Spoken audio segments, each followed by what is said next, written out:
Okay, hi everybody. Good afternoon. Thank you so much for attending today's panel, Pontiac, Education and Mass Incarceration. My name is Chao-Ning Su. I am the director of the Klein Center for Culture and Globalization here at Oakland University. As a newly established platform, we aim to encourage meaningful conversations on cultural and international affairs on campus and in the Metro Detroit area. Today, to support Black History Month, the Klein Center faculty fellow, Dr. Grant Cassano, put together this timely panel to discuss the history and current state of Pontiac schools and the structural factors that lead to the incarceration of the Black community. Through the insights of our three panelists here, Dr. Watoii Rabii, and the council president of the city of Pontiac, Mike McGuinness, and our visiting chair, Dream Hampton. I'm sure we will all walk away with a better understanding about social justice and our community. So without further ado, I will give it to Dr. Grant Cassano. Thanks, Chao-Ning. That was a wonderful introduction. Thank you all for attending. We're so happy that you could make it on what's been a difficult week for those of us in southeastern Michigan. I know some folks are not going to be here because of power failures, so we will be recording this, and Chao-Ning will post it on our Klein Center webpage. So please let any friends you have or colleagues who wanted to attend but are unable to, let them know that there will be a recording of this. I am so grateful to be able to be here today and to really get a chance to listen to three, I think, really spectacularly interesting people.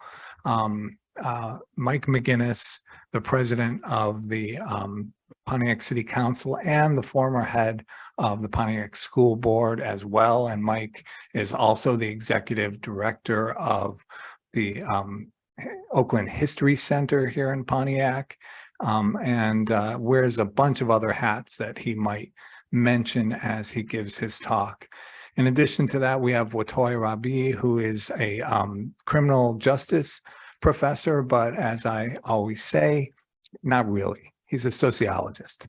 And for those of you who know about sociology, it's and criminal justice, it's a real badge of honor that we get to wear, that one of our criminal justice professors is indeed trained as a sociologist. And it gives him a really unique perspective on criminal justice, one that is quite different than your run-of-the-mill criminology professor. So I'm really happy that Watoii is here as well. And then finally, we are spectacularly honored to have Dream Hampton here with us as our Klein Center visiting chair. And Dream was very modest and asked me to introduce her simply as a Detroit-based filmmaker. So I will say that, and I won't add too much to that, but I invite you to look up this Detroit-based filmmaker and look at some of her filmography, because it's a quite remarkable set of accomplishments. And I think Dream's done some really important work on reforming the criminal justice system and work with inmates themselves.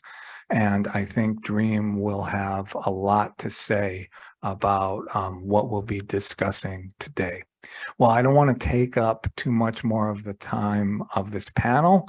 I want to turn things over to our city council president, Mike McGuinness, and he's going to talk a little bit about education in Pontiac past and present. Michael, would you like to take over? Certainly. Thank you very much for having me this afternoon. I'm delighted to have this stimulating and important conversation. The city of Pontiac, Michigan is where 61,000 people call home. It's located in Southeast Michigan and has a really fascinating place in local history, but also in the American story. And since I live there and love it so much, I'm always interested in looking at Pontiac first and foremost, but I think it is also really insightful and really meaningful for us to examine who we are as a people, who we are as a nation and a society.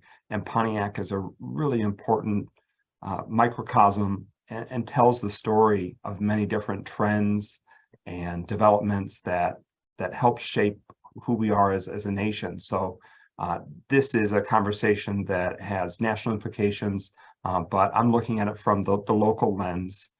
61,000 people call Pontiac home. It is a majority minority city.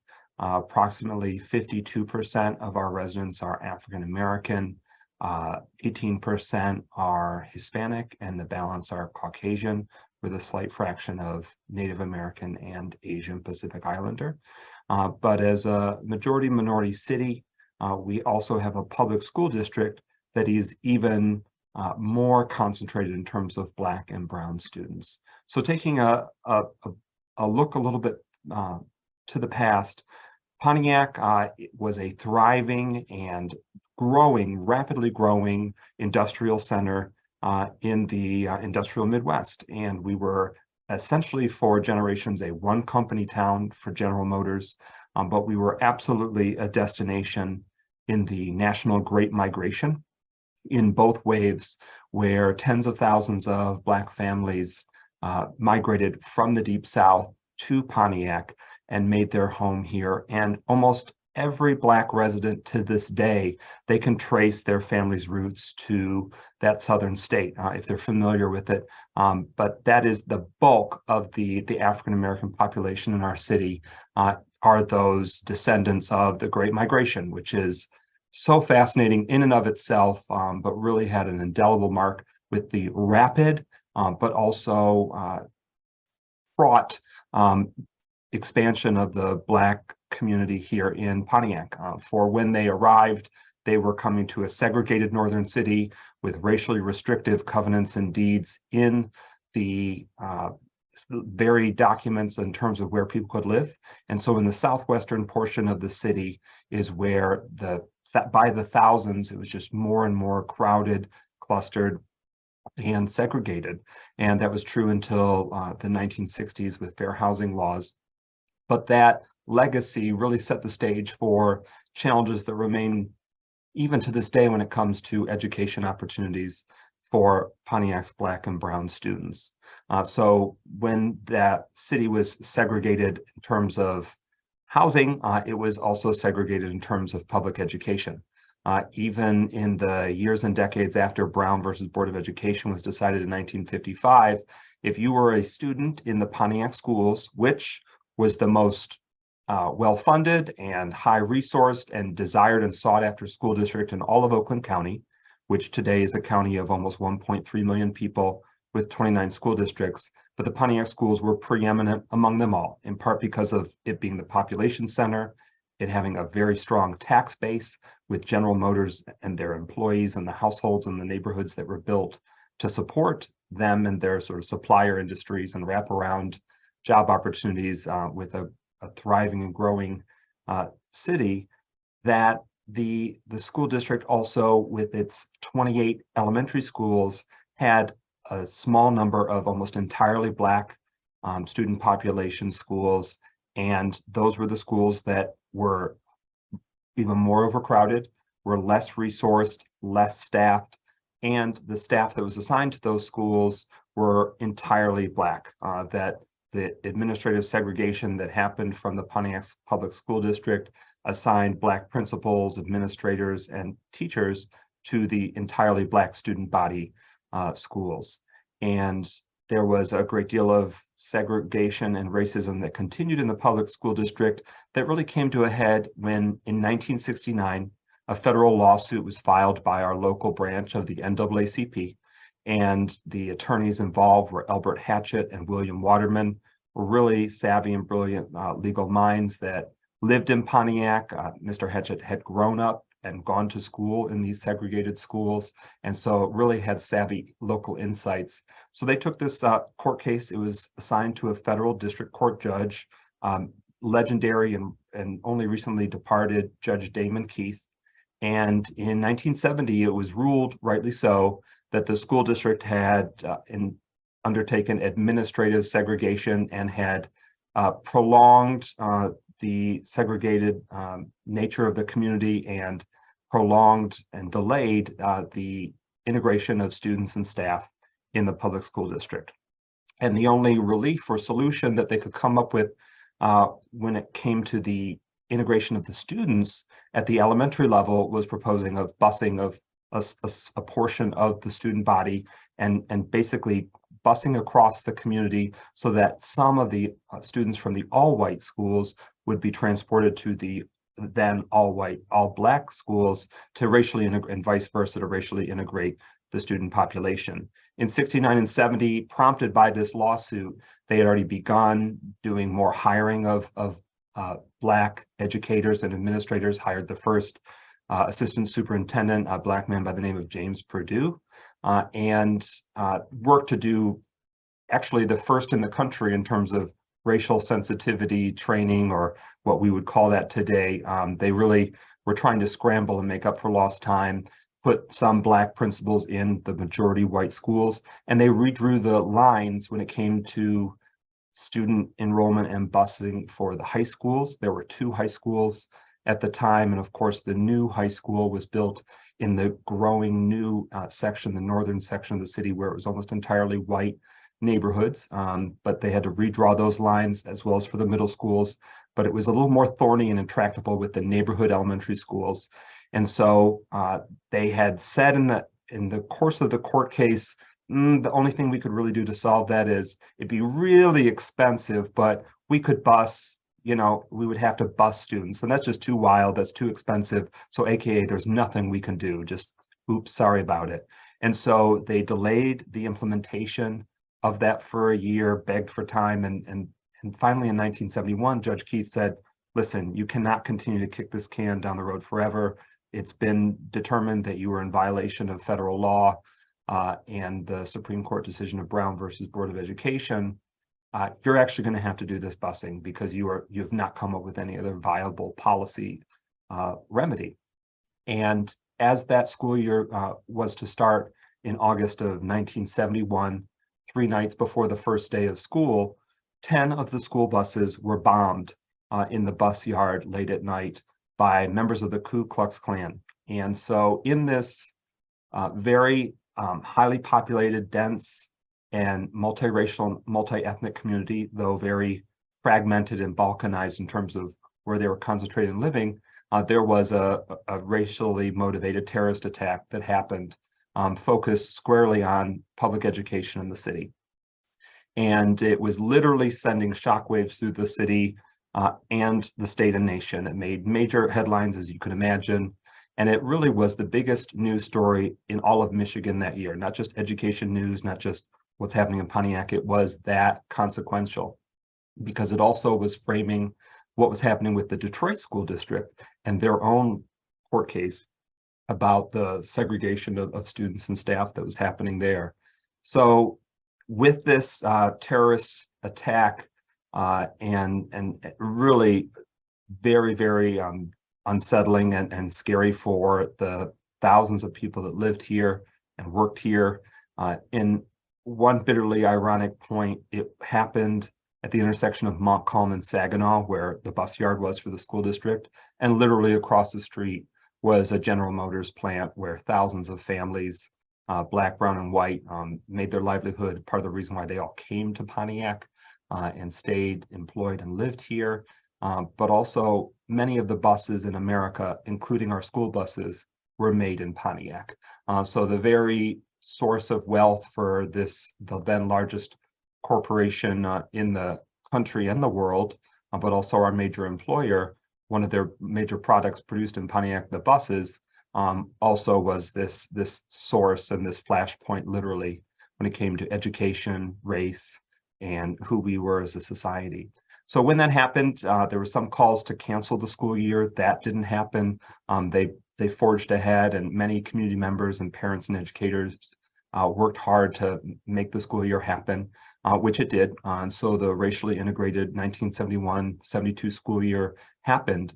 But at at that very important turning point, many thousands of white families immediately put their houses up for sale or moved either from the Pontiac School District terrain, not just the city of Pontiac, but they didn't want to be near our consolidated school district, but they didn't even want to be in Oakland County because also churning was that Detroit federal case, and they were proposing busing students across county lanes and across school district lines. And so there's this very intense fear from white families that their children would be bused to other majority Black and urban school districts.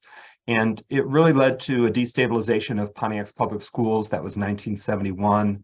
What had been where there were 28,000 to 30,000 students enrolled, that immediately began dropping dramatically.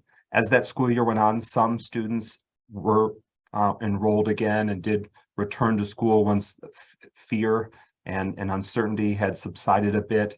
But it has led to decades-long decline, because in Michigan, when you need to fund education, it's determined by the voters. What will the millage rates be? What will the bonds be to build or repair schools?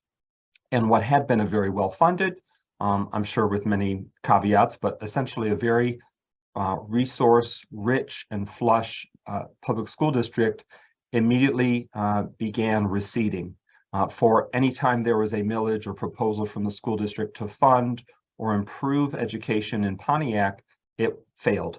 It was voted down by the majority white electorate, and the electorate included parts of surrounding communities that were almost entirely white, including then Pontiac Township, now Auburn Hills, Lake Angeles, Sylvan Lake, sliver of West Bloomfield, Waterford and Bloomfield townships. That's what composes the Pontiac School District, although the city proper of Pontiac is the lion's share. The voting trends meant and led to essentially 30 years of disinvestment in the public school district. They lost time and time again, and it led to them having to lead to half days of schools, elimination of after-school programs, the arts, sports. These were very dire times for the Pontiac School District. All the while, more and more upper middle class families of all races and Caucasian families of all socioeconomic classes were moving out of or enrolling their children in other schooling options.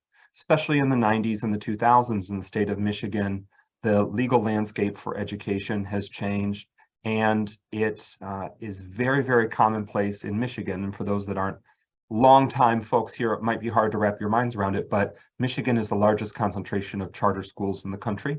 And it was urban communities, Pontiac and Detroit as very high examples, where there'd be concentrations of for-profit or higher education sponsored charter schools popping up to try and either for business or for their other initiatives to recruit students to enroll in charter schools. There are parochial schools in Pontiac and Auburn Hills that have high student populations. And in Michigan now, more than ever, is school of choice, where it's not solely about what school district you live in, it's the school district that you opt to enroll in. And as with the population changes, the baby boomers are no longer students, the children of the baby boomers are no longer students. So the student population in our region, including in Pontiac, continues to go down. And so these more resource-rich, with newer facilities, these school districts surrounding us, more and more are eager to have Pontiac school children enrolled in their school districts. So what had been pretty restrictive, where you'd have to be enrolled in your neighboring school district, even if you didn't live there, starting in kindergarten or something like that, that more and more is being relaxed. So for example, we have in the neighboring West Bloomfield School District, about 900 Pontiac students are enrolled in the West Bloomfield School District. And that's true for many other surrounding school districts, but that's the largest. And it's a bit stale now, but the most recent figures provided were that there are 11,000 school-age children in the Pontiac School District, but that 7,000 of them go elsewhere. Only 4,000 remain in the public school district. And of those that remain in the public school district, they are Blacker than the community as a whole. They are more brown than the community as a whole. A third of those students are English language learners, where English is not the first language in their household. And almost a third of students have an individualized education plan. Essentially that they have a learning disability, could be mild, could be severe, and we have an entire school dedicated to supporting special needs students, the Kennedy School. And as a public school district, there's a responsibility and an opportunity there that all students must be educated, and that many charter schools, and this isn't across the board, but it's just a reality of the current landscape, is that many of the schools that are not the public school district might not have the means or the interest to educate special needs students to the same degree that the school district could or should, because it's really, really expensive to educate students with additional needs. And so we often find that the students that remain in the Pontiac School District are those from families that are below the federal poverty limit, that they are those that do not have access to transportation and or have been enrolled in another school and due to behavior or academic challenges or for a variety of other reasons are no longer allowed to be enrolled there. And the Pontiac School District, they return or sort of as a default are in that school district.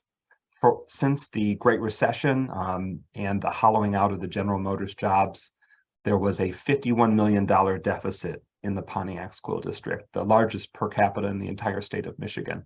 And so when otherwise we had seen some majority Black school districts entirely closed because of their financial debt obligations in Michigan, one of them Buena Vista outside of Saginaw and the Inkster School District in Western Wayne County, the thought even 6-7 years ago was that that would be the same fate that would befall the Pontiac schools. But due to very aggressive and difficult cost-cutting measures and right-sizing efforts, that $51 million deficit has been eliminated. So the Pontiac School District is more financially stable. And we have a unique nuance where half of our school district, like I mentioned, the footprint is outside of Pontiac's borders, including the northern half of Auburn Hills, which is where the North American headquarters for Stellantis, formerly Chrysler, is located, Great Lakes Crossing, the largest shopping mall in Michigan, and dozens and dozens and dozens of automotive suppliers. It's worth pointing out that Oakland University, who's the home of the Klein Center, but also my alma mater, it is located in the footprint of the Pontiac School District.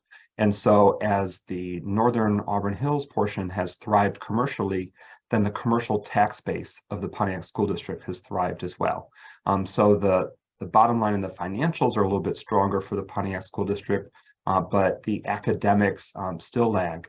And it's something that it's not unique to Pontiac. It's something that across the board in Michigan there are challenges, but where those enrichment and assessment scores, or if you will, in terms of standardized tests fall, Pontiac is behind those other surrounding school districts or others throughout the state. We are not the bottom, but we are not in the middle and we are not in the top. So the Pontiac School District definitely has had its share of academic struggles as that declining enrollment or those remaining students who have had education or learning obstacle barriers, it creates an even higher burden.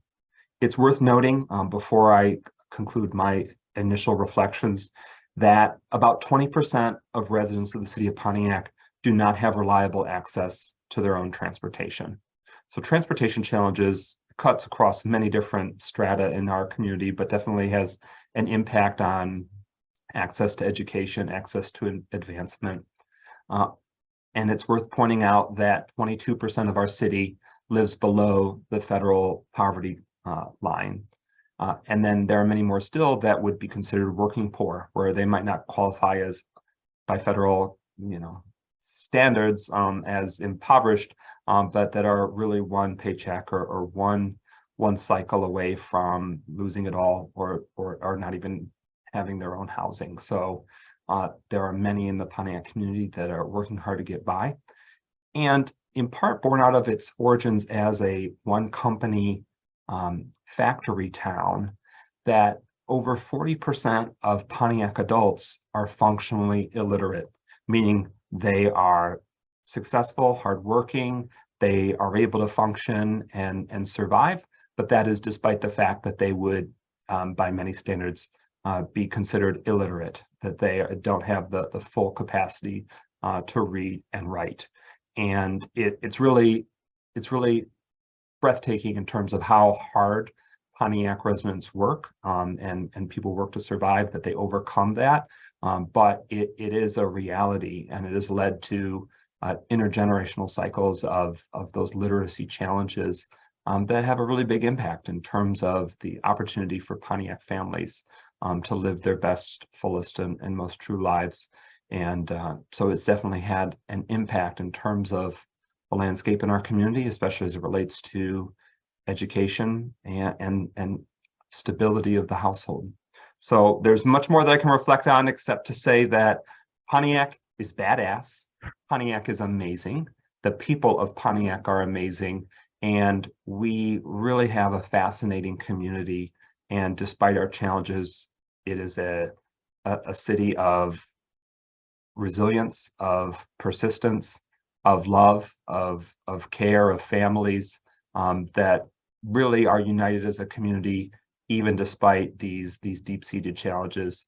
And I'm really excited to see how it can learn from its past challenges, acknowledge it, and confront in a way that can lead to progress and resolution on some of these, especially as change is constant and as new younger residents, aka kids, students, lead to their new chapters in life, that we want to embrace the change that comes with the possibility of our younger generations that keep coming. Pontiac does have a population that does skew younger than the surrounding communities. So while they might have more of a declining or an aging population, we have a youthful, many in the community that are still having children, and we want to be able to have the best, most possible, most thriving educational opportunity for them. Thank you very much. Thank you, President McGuinness. That was fantastic.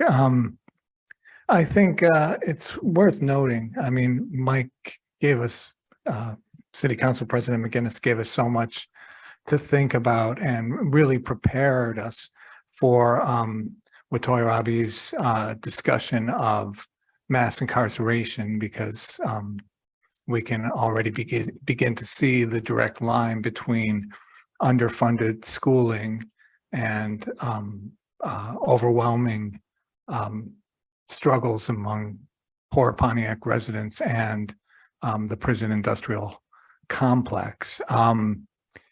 But there are a number of things that Mr. McGuinness talked about that I think are worth reflecting on. And one thing that I took note of, which I'd like to draw attention to before turning things over to Watoii, was Mike McGuinness's use of the term administrative segregation. And this is a term that I've recently come across in a number of my classes teaching this book by Andrew Highsmith called Demolition Means Progress, which is labor history and social history of the city of Flint. And Highsmith makes a really interesting argument about education and the history of education in Flint in that book. Highsmith points out that for most of the 20th century, there was this kind of standard discussion of segregation that separated into kind of two modes of segregation. De jure segregation, that is segregation by law, Jim Crow on the one hand, and de facto segregation, and that is segregation in fact, right? You could call it popular segregation. Schools are segregated because white families and black families live in different neighborhoods and schools serve neighborhoods, right? That was the argument that was constantly being made. And Highsmith points out that that distinction never made a lot of sense And when we reflect on the way that school district boundaries were drawn during the 20th century, it absolutely does not make sense. Because what happened in Flint, and I don't know that this happened in Pontiac, but it may well have. I have students who are investigating this right now. What happened in Flint was that every time a Black family moved into a quote unquote white neighborhood or a white school district, the school district would, the school board of education, the Flint Board of Education, would redraw district boundaries to exclude the Black family that had moved into the so-called white neighborhood. And Highsmith points out this is in the period after Brown versus Board of Education. This is in the period when school desegregation was a burning issue, and the Board of Education in Flint still continued to do this. And Highsmith says that's neither de facto segregation nor de jure segregation. It's a different kind of segregation entirely that he calls administrative segregation. And so Highsmith says, in fact, a much better way to talk about segregation in the 20th century is with a tripartite division between what he calls administrative segregation, popular segregation, that's, segregation based on where people live, for instance, and statutory segregation. So he doesn't like this division between de jure and de facto. And in fact, what often happened, and we see this both in the history of Pontiac and the history of Detroit and the history of Flint, is that in the 60s, later 60s, and even into the early 70s, when Board of Educations were confronted about the continuing existence of segregation in their school systems, they would say, oh, there's nothing we can do about it. It's de facto segregation. It's got nothing to do with us. It's got everything to do with where people have chosen to live. Well, in fact, we know now that that was not true, that these school boards actively maintain segregation through administrative measures. So I just wanted to point that out. Mike used that term, administrative segregation, and I think it's a really interesting term that deserves wider parlance. Okay, before I turn things over to Watoii, Ryan, I want to ask you to make sure that Dream has the ability to share her screen. So, because right now she doesn't. Okay. Now we're going to think about the relationship between educational inequality and the prison industrial complex.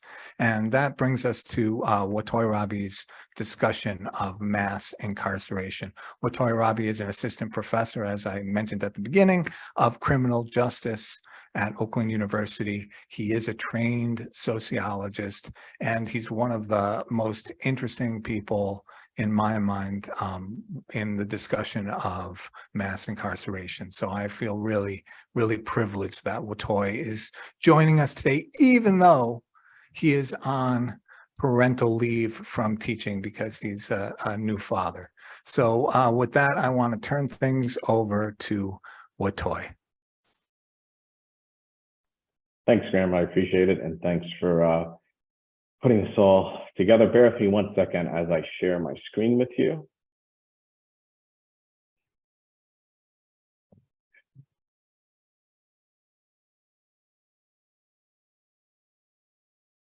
Okay, I have to. Can everybody hear me? Can everybody see my screen? Yes and yes. Yes and yes. Awesome. Okay, great. Well, it's a pleasure to be here today.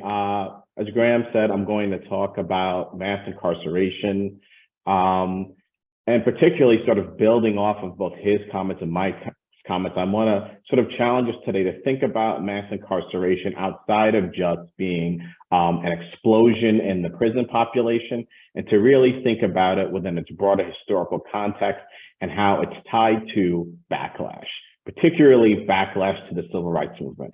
And so again, what's so great about what Mike underscored about the different battles for school segregation here in Michigan is that that happens along with mass incarceration as part of a comprehensive, coordinated set of policy backlash to the civil rights movement. And what I mean by backlash is that there began to be an attitude during the civil rights movement leading into what we call the punitive turn, that the civil rights movement had done too much, it had gone too far, and that it was bordering on reverse discrimination against whites. And so in the midst of that backlash, we not only get these challenges to mandatory desegregation, but we also get mass incarceration and a number of other policy changes that I'll talk about to, again, think about this overall punitive climate during the era known as the punitive turn in the post-civil rights era. So just very quickly, what is mass incarceration? Mass incarceration broadly refers to the growth in the carceral population in the United States beginning in the 1970s and lasting till about present day. There has been some decreases in the carceral population, but still relative to our counterparts across the world, the United States still incarcerates a large number of people. At the height of mass incarceration, which is about 2009, 2010, there were a total of 2.2 million people incarcerated across jails and prisons in the United States. Beginning in the 1970s, we saw almost a 400% increase in the carceral population. What was about 300,000 people at the end of the 1960s and the 1970s grew to about the 2.2 million over the course of several decades. So that's usually what's referred to as mass incarceration. It's also known as the prison boom because also the growth in the penal population helped to spur growth in prison construction as well. Again, just to briefly give an idea of what the prison population looks like today. So again, decarceration has happened slightly. And when I say slightly, I mean about 1%. There's been about a 1% decline. So nothing really significant or nothing to pat ourselves back on the back about. There's about 573 people per 100,000 currently incarcerated. There are about 1.6 million people in jails and prisons. And so that's not including people in juvenile detention centers, in immigration centers, and different places that are sort of deputized as detention centers by local, county, and state law enforcement. So when you add all that in here, the carceral population comes to a total of about 1.9 million today. What's essential to note about mass incarceration is that it is in and of itself not just a punitive project, or it's not just an explosion of the incarceration rates that happened during the 1970s and 1980s, but it was what the sociologist Omi and Wanat call a racial project. It was a project that had a disproportionate racialized impact, particularly on African American and Latinx communities, both those that were born and lived in the US at the time, but also for Black and Latinx communities that are going to come to the United States post-1965 after changes in immigration policy as well. As you can see in this graphic that I have here from the Prison Policy Initiative, highly recommend their website for information on mass incarceration. You see that the rate of incarceration for African Americans, Hispanics, and Native Americans dwarfs the incarceration rate of whites. Now, the disparity has only grown since the beginning of mass incarceration, which began in the 1970s and 1980s. What are some of the reasons for that? Well, I'm going to talk a little bit about some of those reasons now, and then I'll get into some more specifics as I progress through my talk. One of the changes is sentencing policy. There were creations of new criminal categories with the war on drugs, new sentencing policies sending away people for longer periods of time, to the point where African Americans and Latinx communities were 7 to 8 times more likely to be incarcerated than their white counterparts. If they were incarcerated, they were more likely to be sentenced to longer prison terms. They were more likely to get prison rather than community alternatives when those options were available. And so what we see here is not only the disproportionate focus on African American and Latinx communities in terms of the sheer number of people that are incarcerated through sentencing policy, but also immigration policy. But we also see a weeding out systematically of the white population as well, to borrow the term from conflict criminologist Jeffrey Ryman. So again, we see here a funneling of African Americans and Latinx communities into prisons. And we'll talk about how that funneling worked in its broader historical and societal context as we proceed through this talk. So I just wanted to give you just a demographic sketch of where we were. How many people are incarcerated? What's mass incarceration? And what does it look like in terms of the racial distribution and who's locked up in our prisons and jails? But how did we get here? Well, as I mentioned at the beginning of the talk, it's part of a backlash to the civil rights movement.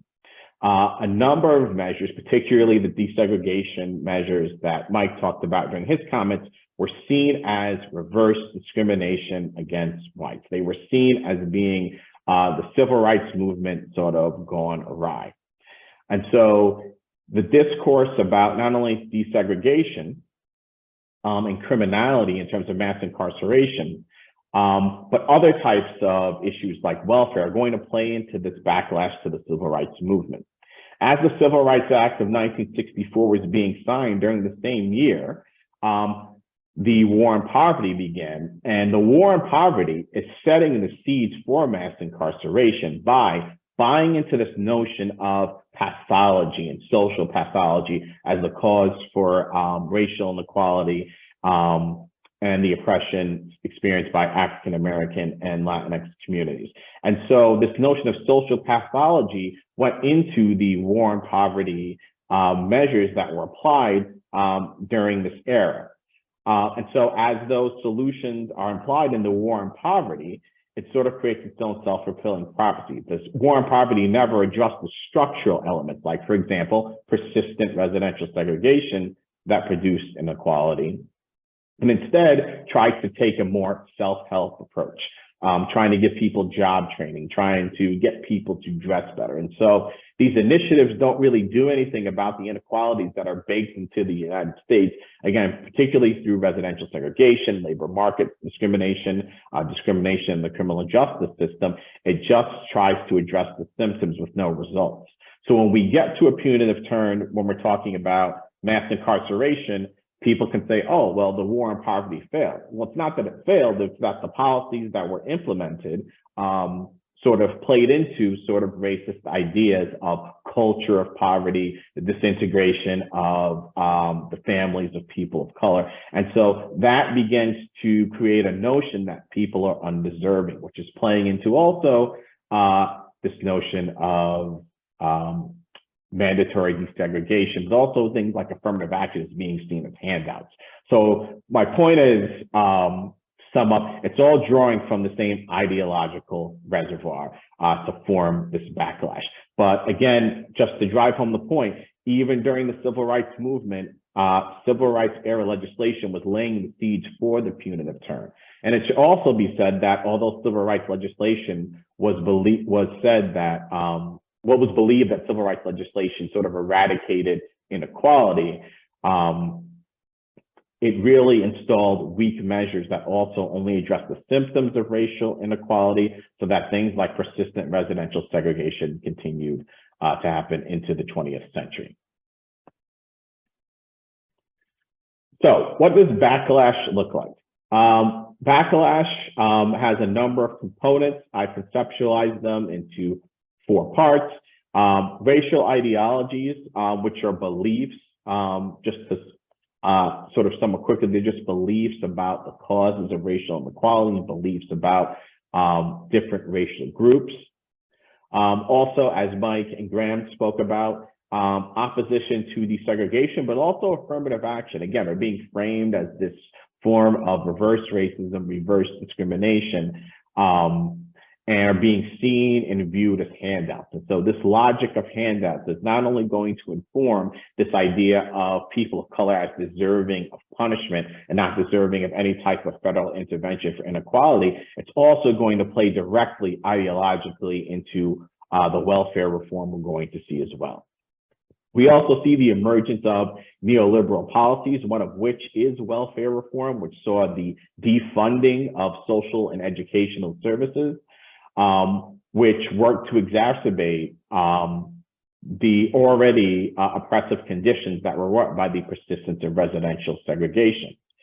But it would also work in concert with deindustrialization, which similar to how Michigan is very key to the desegregation story in the United States in opposition to it, deindustrialization is also a very Michigan-centric story as well, as we see outsourcing of factory jobs in the manufacturing sector, a decline in the manufacturing sector. The historian Thomas DeGroot estimates that Detroit lost about 70% of its jobs during deindustrialization. And again, deindustrialization, like welfare reform, are examples of neoliberal policies. And what I mean by neoliberal policies are policies that focus on sort of decreasing and dismantling the social safety net in favor of privatization, tax cuts, and most importantly to our discussion today, an increase in law enforcement and relatedly immigration enforcement as well. The final neoliberal policy is in and of itself mass incarceration, which is the result of the defunding of social services, the outsourcing of jobs, also a byproduct of deindustrialization, and then the need to bring in a punitive arm of the state to manage those who are unemployed and those whose conditions of racial inequality have been exacerbated by these policy reforms. And importantly to note about the backlash was the persistence of residential segregation through more clandestine sort of means, whether those means be the persistent use of residential security maps, even post 1970s after redlining was outlawed, or whether we're talking about things like steering. All these things help to maintain systems of persistent residential segregation. So these four aspects are components of backlash that I'll talk about with my remaining time. So as I said on the previous slide, racial ideologies are certain beliefs about particular racial groups and beliefs, most importantly about what is the cause of inequality. There was a movement within sociology after the civil rights movement to understand the new contours of racism. Because if you look at survey data, you see a decline in support for things like banning interracial marriage, a decline in support for objecting to integration from schools, a decline in support from for rejecting neighborhood integration. However, despite in principle the decreased support for those things, there was advocacy for and apathy towards policies that were helping to maintain those very practices that maintain racial inequality. And the sociologist Eduardo Boniasilva refers to that principal policy gap as colorblind racism, which is essentially using race-neutral discourses to justify support for discriminatory policies, right? So there's this tension, and we'll use, again, what Mike talked about previously as an example of desegregation. There's increased support for school integration, but at the practical level, there's increasing backlash and vociferous fighting to schools and neighborhoods being integrated, even after the civil rights movement. So that dissonance is usually explained using race-neutral discourses, saying that it's about school choice, right? So you don't say that it's about, I don't want those people going to school with my kids, you say it's about school choice. More relevant to mass incarceration, you don't say that I support locking up people of color, you say it's about crime control. Crime control, school choice are very race-neutral discourses that support very explicitly racist policies that have racist effects on communities of color. But it's held in tension with this belief that I'm not racist because I'm not saying these very explicit things. And so the emergence of colorblind racism as an ideology is going to be central to a number of the neoliberal policies and the persistence of residential segregation that are going to influence the outcomes and the persistence of racial inequality. Going in tandem with opposition to desegregation is also affirmative action. So at the same time that we're getting cases that sort of challenge desegregation, for example, like Milken versus Braden in 1974, Dowell versus Oklahoma in 1991, we're also getting challenges to affirmative action. Affirmative action is a program that allows organizations to use race as a factor when deciding either college admissions or deciding labor market hiring practices. And so the reason that race was allowed to be considered as a factor, and it's very short history before the Bott case in 1974, was as a remedial measure to offset the historical and entrenched patterns of labor market discrimination and school admission in the United States. But this also comes under fire in tandem with desegregation as a form of backlash, being framed as a type of reverse racism. And so borrowing from the theory of colorblind racism, the argument in support of opposing affirmative action was, oh, it's not that I have a problem with people of color, it's that I think it should be the most qualified, which perpetuates the sort of racist undertone that people of color aren't qualified. But again, this is another example of, in principle, you see support for what seems on their face racially progressive ideals, but advocacy for those policies existing alongside.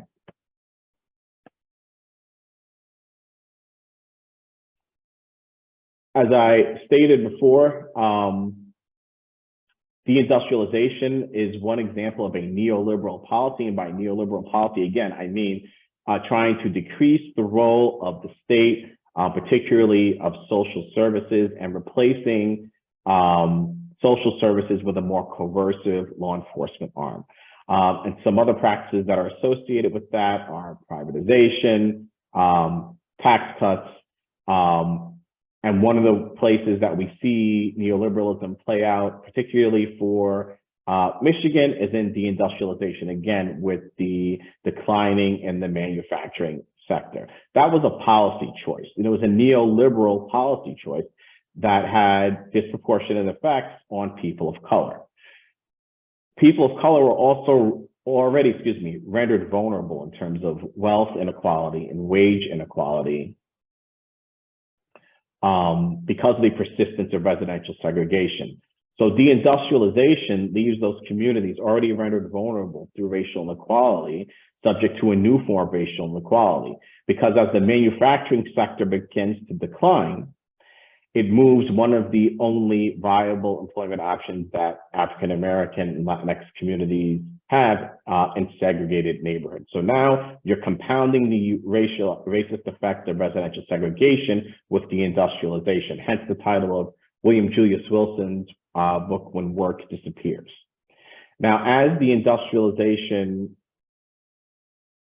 sort of leads to a decline in the manufacturing sector, we see a bifurcation of service sector work with high-paying service jobs on one end of the scale and low-wage precarious service work on the other side of the scale, in which people of color and the working class end up disproportionately concentrated in those fields. So again, the effect of the decline in the manufacturing sector is to exacerbate the effects of residential segregation, priming and rendering people and communities of color vulnerable to the punitive turn that's happening at the same time.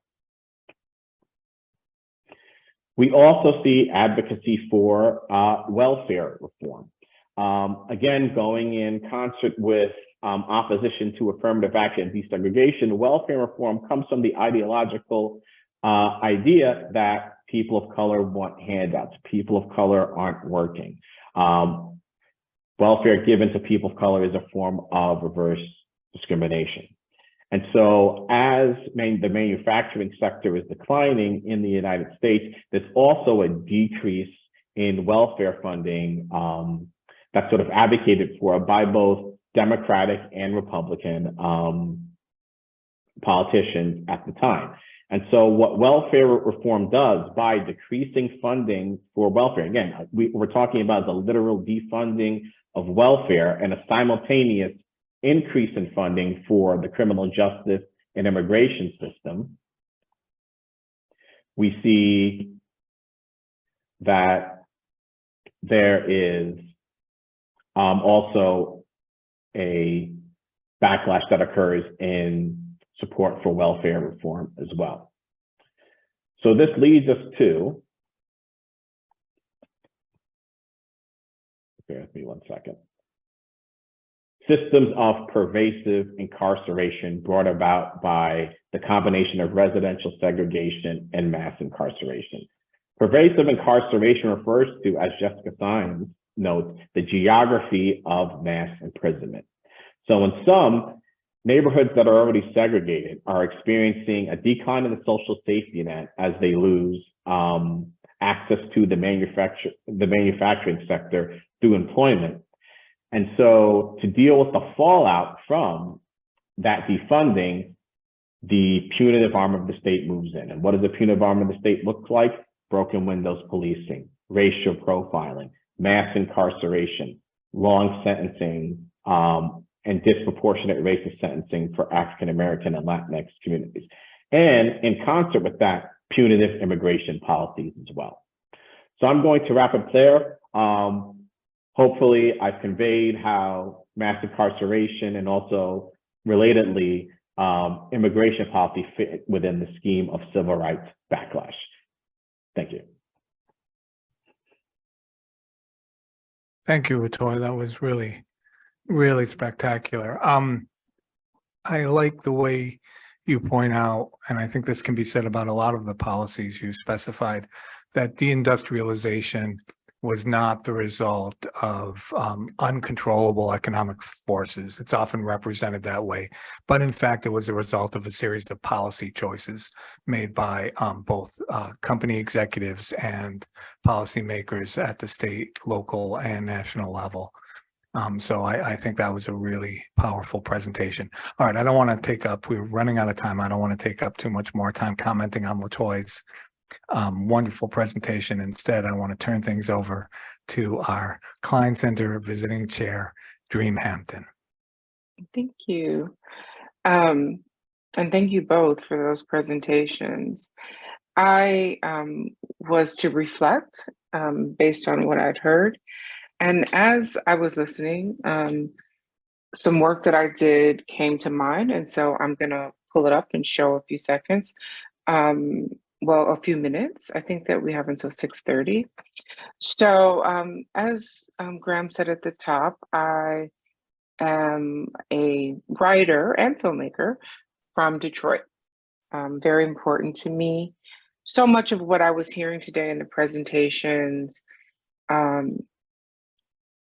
and was about narrative, you know, in the work that I do as a filmmaker and as a writer, and just as importantly as an activist who left Detroit at 19 and went to New York, where I began working to fight police terror, which is what we called it and still do, of the NYPD.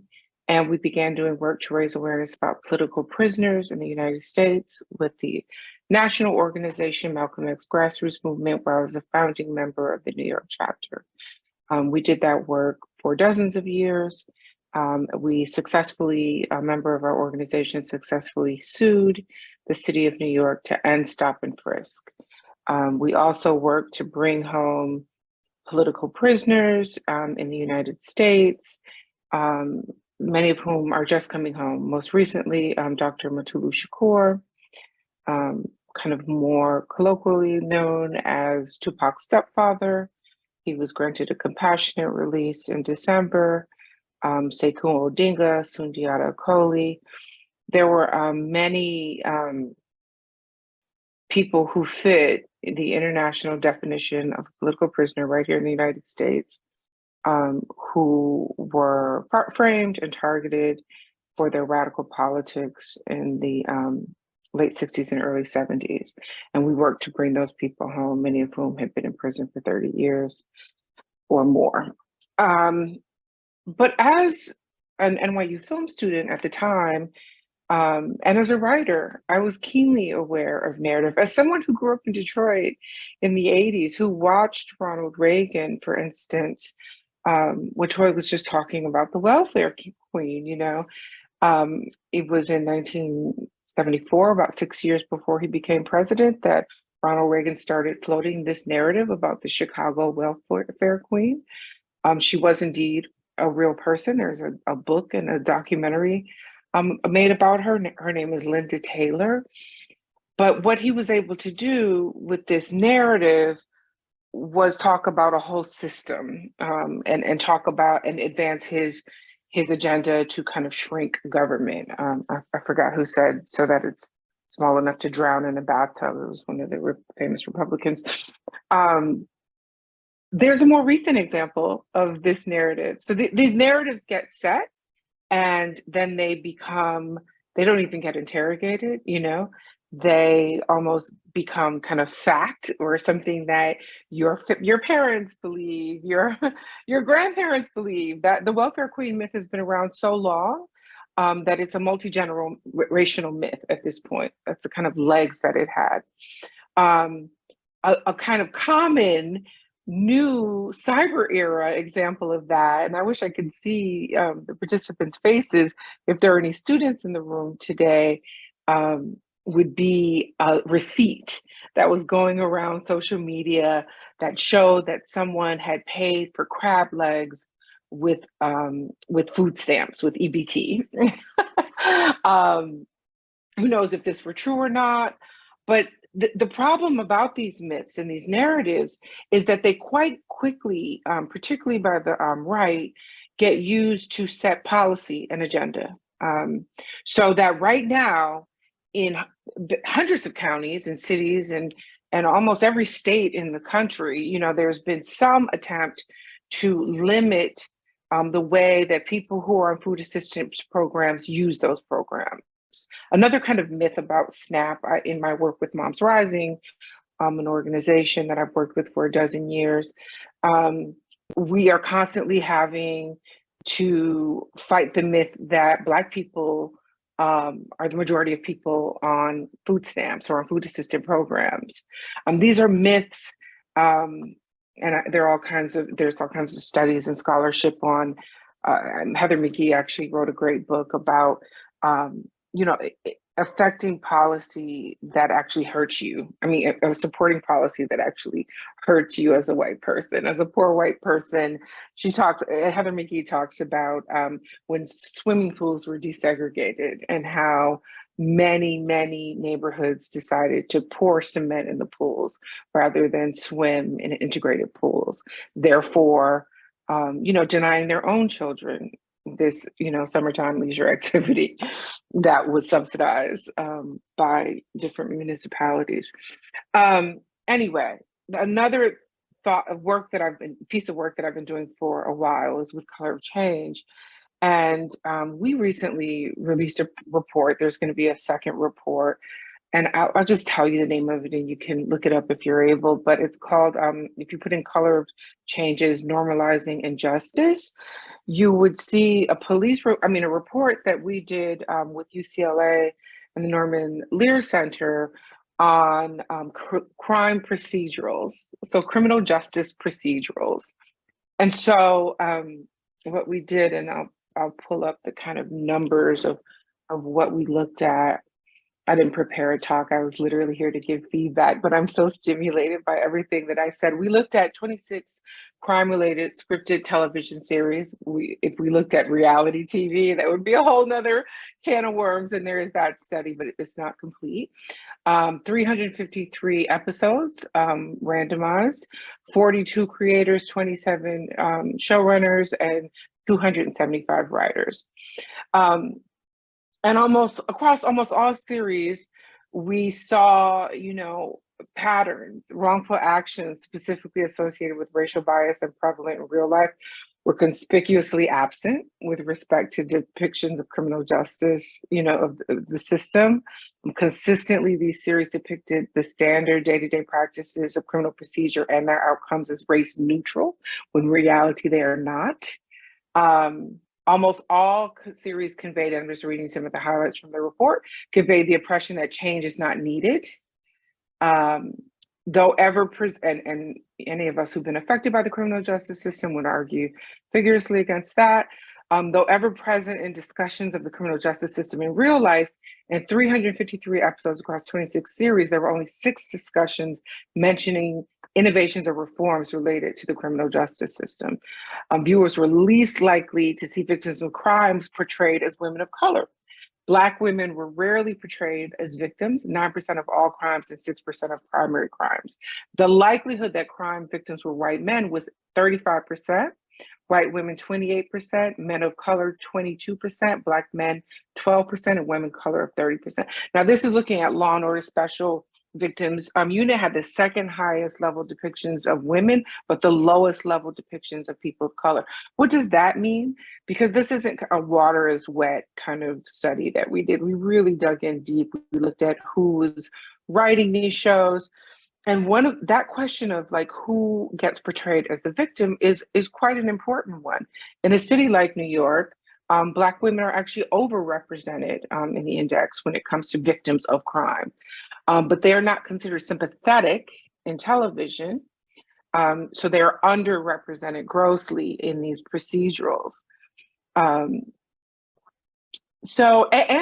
by the way, women of color are more likely to advocate for restorative justice, alternatives to policing, be leading the work around innovations around what real community safety looks like.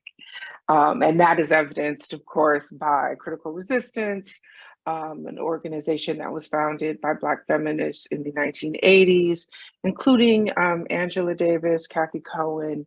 Their work has informed the current day movement for racial justice against policing in prisons that uses an abolitionist framework and that informs the ideological framework and the phrase defund the police, which is ultimately a city budget question. It's about looking at where places like Pontiac and Detroit are actually spending their money.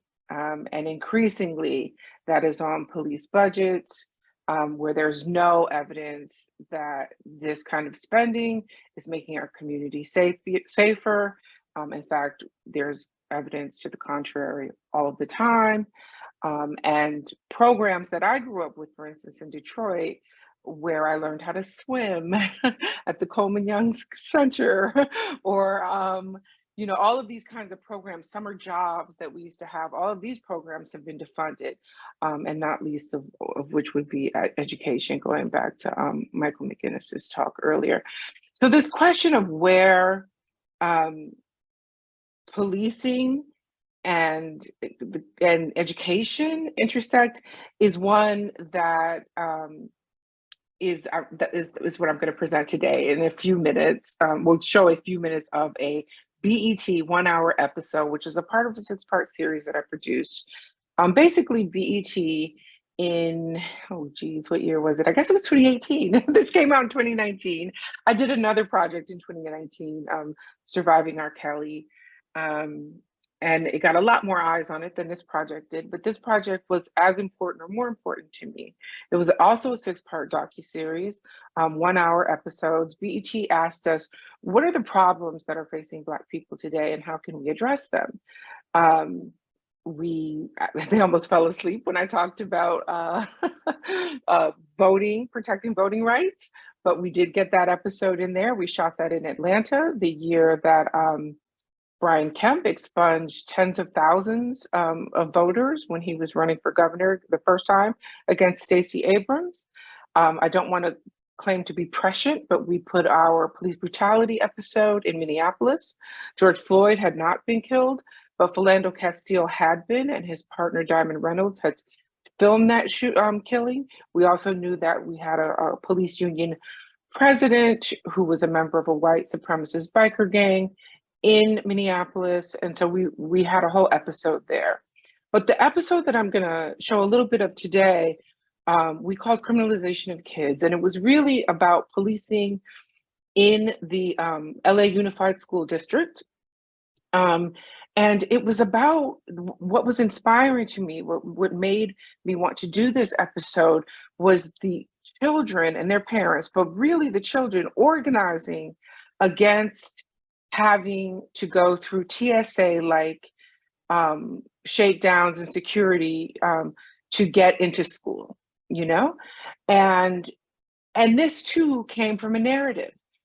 At a school in the Los Angeles Unified School District in the early 90s, a student brought a gun to class, had it in his locker. When he opened his locker, the backpack fell out and the gun went off. No one was killed.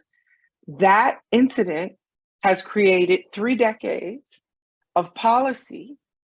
The narrative around that incident has created 3 decades of policy, in particular in targeted school districts. And these kids finally said, why are we paying for this narrative about a 1993 backpack? Why is our schooling experience this way? Because of a story that you guys keep telling about a 1993 backpack.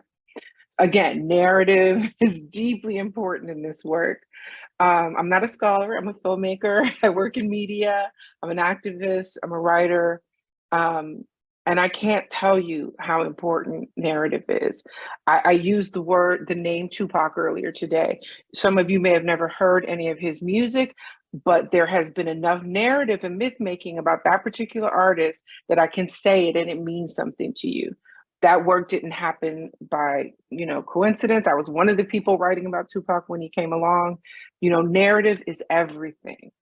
I'm going to share my screen and I'm going to show about maybe 5 minutes or maybe less. Graham, how much time do I have? Can you come on and tell me really quickly? Yeah, we are at 6:19, so we have 11 minutes left. Okay, so I'll just show 5 minutes of this episode. And I hope that it brings a quick tip time player. Okay. Open system preferences. Are you, quick time, oh, it's saying unknown. Let me allow Zoom. Okay, 1 second, I'm sorry. And Ryan, if you want to come in and tell me, it's telling me to open system preferences. If you want to tell me what I might be doing wrong, I'm trying to play a QuickTime player. I hope that's allowed. Yeah, it shouldn't be an issue, Dream. If you are you able to play the video at all? Like even Yeah. Okay, so Yeah. if you share your screen now, Okay. and then just click at the bottom those 2 boxes, share video, or I'm sorry, optimize for video and share sound. So in the Zoom window at the bottom, you'll share screen and then a window should pop up. Okay. Oh, you know what? I had it locked. So it was telling me may not be able to, I don't want to. Okay. Okay, so let me see if it'll,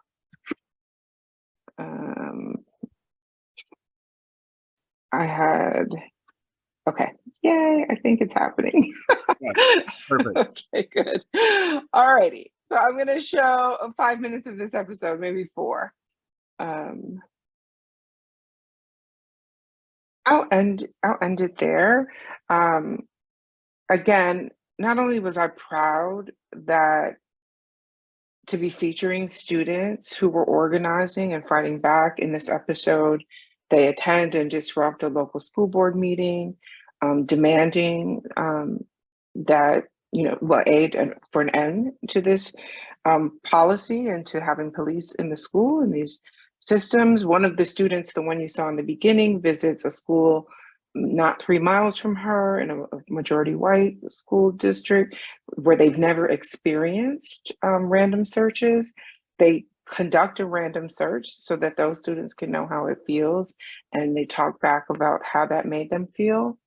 And then they confronted, the parents of some of these students confronted the school board president, who refused, when things got hot, to stay on camera. He kind of walked off camera after our episode aired, and it didn't have a bunch of eyes on it. But this is where I believe that this kind of work can be activism and create change. The school district was so embarrassed, this combined with the students' activism, that they ended up changing that policy. So I can't say that of the 6 episodes that we did, that happened. We did one on, like I said, police brutality in Minneapolis, and then George Floyd happened. We did one on Baltimore and environmental justice. There's a lead issue there, and nothing has changed around that. But with this episode, and this is episode 5, if you have Xfinity or whatever you have, you can log in, put in BET, Finding Justice, and look at, no, this is episode 4, and put in episode 4, and you'll see this, I hope, inspiring kind of story about what it means to take on the decades of kind of systemic practices, and as an 11th grader, and actually like win. Dare to struggle, dare to win. It's an old activism statement that I grew up with. I'll end it there. I don't know if there is a Q&A portion to this, or if folks are still holding on, but I see that it's 6:30.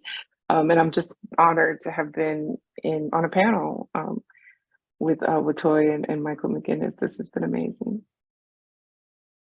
Oh, that was just spectacular. I was worried that we weren't going to have an opportunity to kind of bring it all together, the schooling and the prison industrial complex, and I feel like Dream just did a fantastic job doing that. It is 6:30. I want to be respectful to our support staff, especially.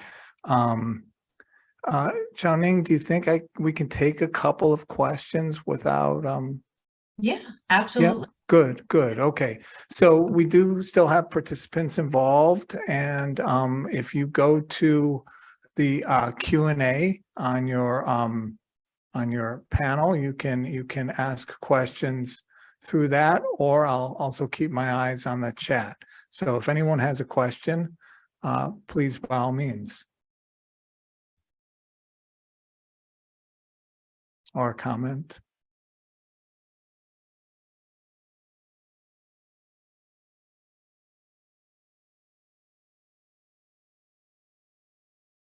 I'm not seeing anything. All right. I think maybe people are tired, so. I do want to offer up that Yeah. there is empirical data available, and I've heard some shared, but in terms of the high number of those Pontiac residents of various age ranges that have interacted with the criminal justice system in their lifetime. And it's really striking. It's also really instructive in terms of how we want to provide resources, support, understanding, how we communicate, and how raw it can be in terms of how we're talking about crime and punishment and race and who we are as a community. That I've heard some statistics that say that over 55% of Pontiac residents have had some interaction with the criminal justice system, be it felony, be it misdemeanor, be it probation, be it incarceration. And that comes in part because we have a lot of affordability of housing, or we have a lot more latitude in terms of restrictions or limitations on what sorts of folks or what sorts of housing situations can be allowed in Pontiac. We are the county seat, so we're the home of the county jail. We also had a very large state mental institution. It was originally called the Eastern Michigan Asylum for the Insane, dating back to the 1870s, followed by, then the name was Pontiac State Hospital, and most recently Clinton Valley Center. It closed in 97 and was demolished in 2000, but at its height, it had 4,000 patients, and it was a really, really important institution.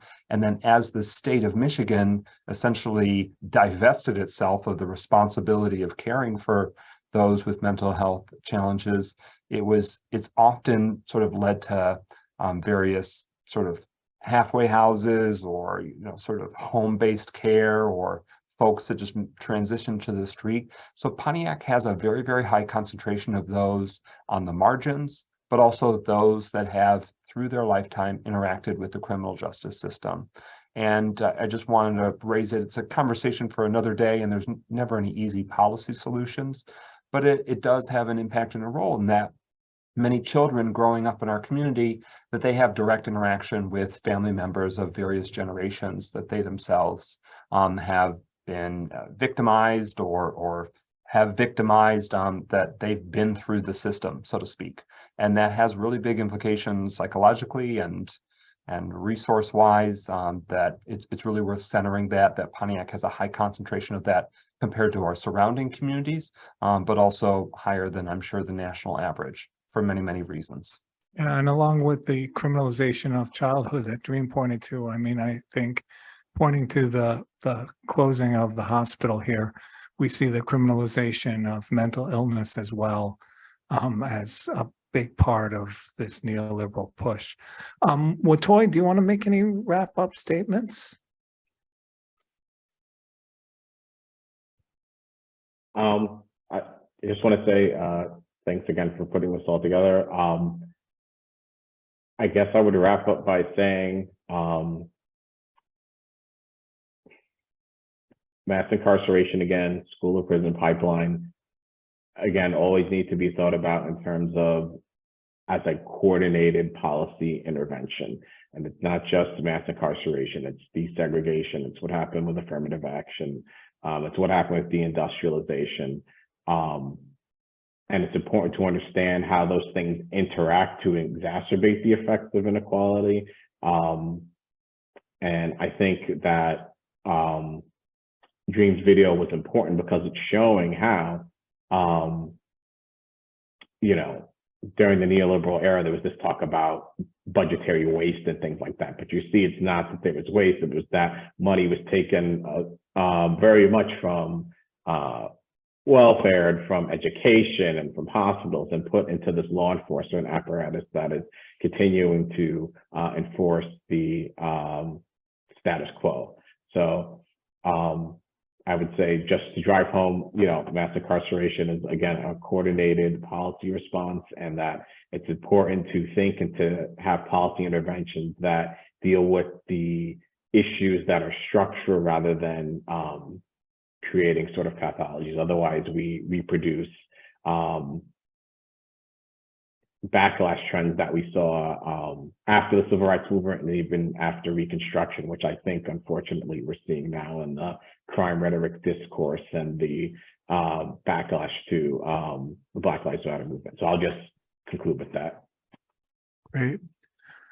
Dream, do you want to have any final comments? I'll keep it short. I would recommend No More Police, A Case for Abolition by Andrea Ritchie and Miriam Kava. I think that an abolitionist framework unlocks the imagination about, what is possible beyond one of the things that we are guilty of sometimes in our own communities, but certainly as activists, is being too conservative when we push, too practical when we push for change. We, since Clinton and, the kind of neoliberalism that Watoii talked about with welfare reform, we have had Democrats who've never represented the left, but be quite, including Obama, right up the center. I mean, Joe Biden embodies that. He's the walking personification of a centrist. And so if we're going to land in the center, then why not ask for the most radical changes possible?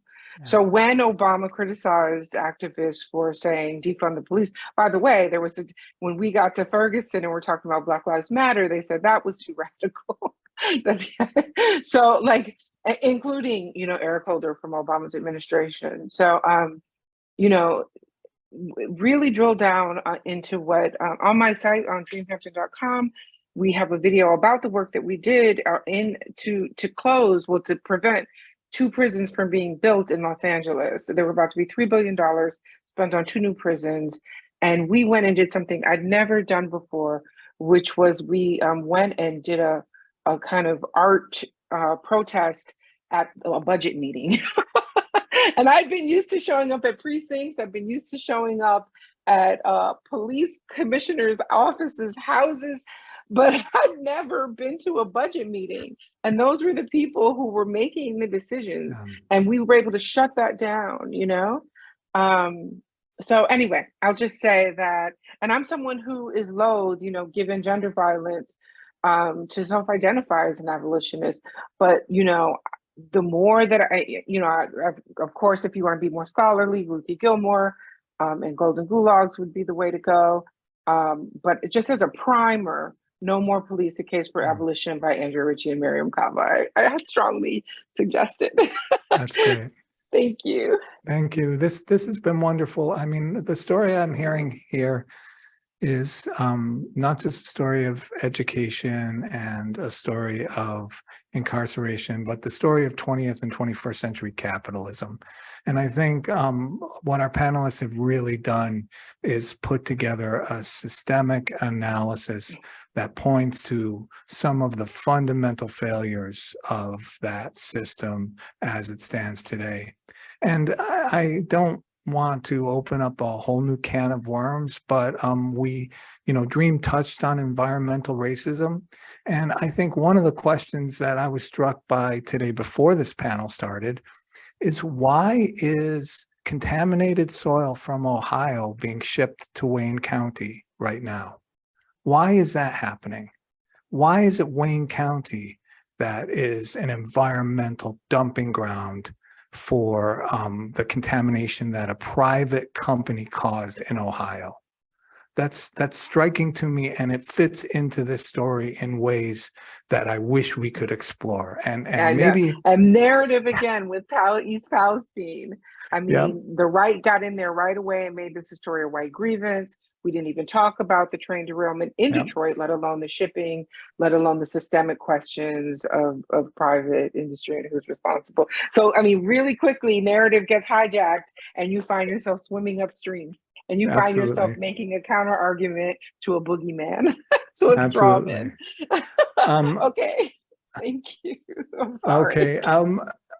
We have one. Let me read this very quickly. This has been wonderful. This is from Judy Wilson. This has been wonderful. Please provide information on how to get more involved when you send out the follow-up email. Truly enjoy learning from you all. Thank you. And thank you. This has been a wonderful event. I want to thank Dream. I want to thank Watoii. I want to thank Mike and Chao-Ning. You've all been absolutely terrific. And I want to thank Ryan, our support person during this event. You've done a great job, Ryan. Hopefully we can do this again. I'd love to do this again if you all want to as well. Okay. I think someone's raising their hand. Yeah. From the audience. I thought I got that one. Oh, maybe not. Okay. This was Carrie, someone named Carrie. Oh, Carrie. Or they put their head in. Yeah. I don't see it. I'm not seeing it. Okay. I think we missed it. Okay. All right. Thanks everyone. Bye everyone. For those of you from Oakland University, have a great spring break. Bye.